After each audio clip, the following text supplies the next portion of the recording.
नमस्कार। स्वागत है आपका न्यूज लॉन्चर पर। मैं हूं अशोक वानखेड़े, लेकर आया हूं आपका अपना कार्यक्रम द एक्सरे। ऑपरेशन सिंदूर की खबरें सुनते हुए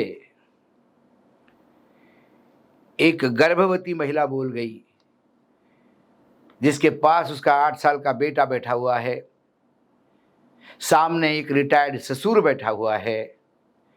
उसने ऑपरेशन सिंदूर के उस खबरों पे कहा कि प्रधानमंत्री जी, आप मेरा सिंदूर मुझे वापस दिलवाइए। जब ये वक्तव्य मैंने सुना, तो जब सिंदूर सिंदूर ही चल रहा है सब दूर, हमारे यहाँ तो फिल्मों में भी अब सिंदूर सिंदूर के नाम से रजिस्ट्रेशन के लिए कई गिद्ध टपके हुए हैं। तो ऐसे में ये कौन है महिला, एक गरीब परिवार की, जो अपने सिंदूर को वापस कर दो की गुहार लगा रही है। ये है बीएसएफ के 34 वर्षीय पूनम साहू की पत्नी।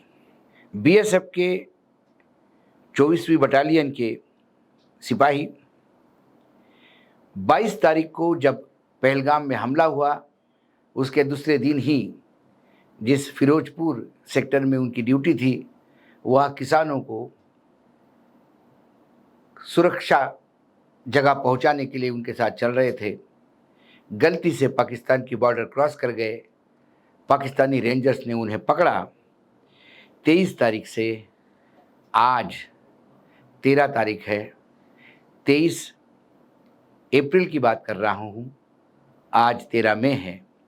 आज करीब करीब 20 दिन से ज़्यादा दिन हो गए, लेकिन कोई राहत नहीं।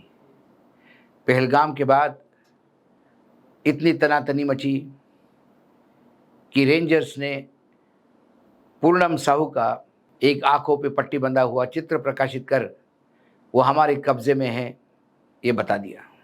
उसके बाद सर्जिकल स्ट्राइक, ऑपरेशन सिंदूर, और फिर सीज़ फायर के बाद सीज़ फायर वायलेशन, और उसके बाद फिर लगातार भारत पाक के बीच में तनाव बना हुआ है। बीएसएफ ने कई बार प्रयास किया कि हाई लेवल अधिकारियों की मीटिंग होकर पूनम साहू को रिहा किया जा सकता है, लेकिन कई संदेश भेजने के बाद भी उस तनातनी के माहौल में जब तक स्ट्राइक नहीं हो रही थी, तब तक रेंजर मीटिंग के लिए भी नहीं आ रहे थे। और एक बार जब युद्ध की शुरुआत हुई, ऑपरेशन सिंदूर लॉन्च किया गया, उसके बाद तो फिर मानो पूरा देश पूनम साहू को भूल गया। पूनम साहू को उनकी पत्नी के अनुसार ये हुबली जिले के रिशरा गांव के वार्ड 13 के रहवासी है। उनकी पत्नी जो है रजनी साहू, वो 7 महीने की गर्भवती है। एक 8 साल का बेटा उसके पास है। पूनम के पिता भोला रिटायर्ड सुरक्षा गार्ड है। पूनम ही उनकी जीवन का एक आधार स्तंभ था, और उसको लेके एक अनिश्चितता का समय बना हुआ है। पूनम की मां ने कहा कि हम परिवार के साथ फिरोजपुर गए, अधिकारियों से बात की, उन्होंने हमें आश्वासन दिया कि किसी भी हालत में हम उनको ले आएंगे, लेकिन एक एक दिन अब हमारा संयम जो है वो टूट रहा है। अब हमें और ज़्यादा चिंता हो रही है कि इस बात पर कोई बात करने को भी तैयार नहीं। उन्होंने कहा कि हमारी मुख्यमंत्री ममता बनर्जी ने फ़ोन पे बात की। उन्होंने कहा कि वो स्वयं दिल्ली लगातार टच पे हैं और पूनम की वापसी के लिए प्रयासरत है। वही उन्होंने जो टीएमसी के, तृणमूल कांग्रेस के जो सांसद हैं कल्याण बनर्जी, उनकी ड्यूटी लगा दी है कि वो लगातार केंद्र में बीएसएफ के डीजी से बात करे और प्रयास करे कि पूनम साहू, वो भले ही बंगाली नहीं हो, क्योंकि बिहार और यूपी से सालों पहले, सदियों पहले कुछ लोग जो माइग्रेट होकर आए बंगाल में, वो वहीं बस गए। उनमें ही पूनम साहू का परिवार है।